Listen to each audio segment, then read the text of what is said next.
What is going on, guys? Welcome back. Madden 19 Definitive Detail, Episode 11. And if you're just watching, the Falcons have struggled. They've not been able to recognize that I've run the same defensive play every single time. They've continued to try play-action passes even though they have not worked. You see Matt Ryan getting sacked again, and it's got them backed up at a 3rd and 30. And I will say I appreciate the play calling here.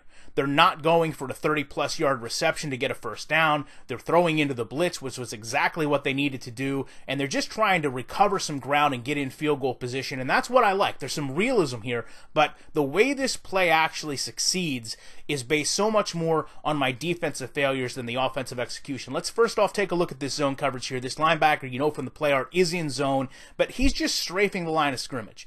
He needs to understand, have some peripheral vision. You've got a wide receiver uncovered off to your left.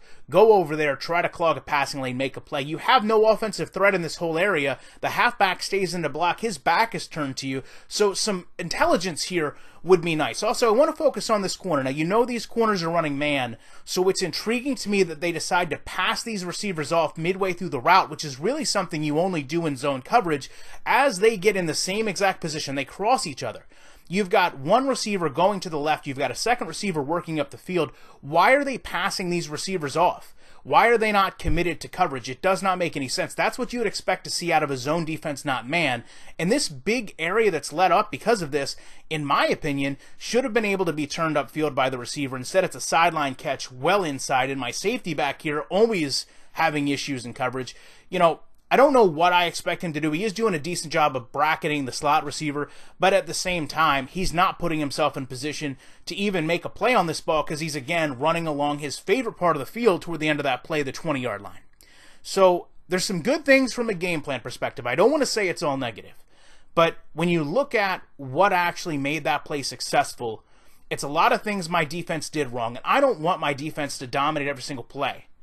But when my defense has dominated, it's been just a culmination of massive mental mistakes. If you want to simulate football and you want to have an NFL experience, you cannot have two corners that seemingly go from man coverage assignments to zone coverage mentality midway through a play to allow a receiver to pick up any positive yards. It's not what you would see. At the end of this really first series, you could make a very good case that at least two corners, a linebacker, and the safety would no longer be starting as the second series came out, just based on egregious mental errors. And I'm not saying players don't make mistakes in the NFL. They most certainly do. But they don't make mistakes at the level of fundamental football that we're seeing in this first drive. I would love to know your thoughts on this. I appreciate you checking out. I will be back very shortly with more commentary.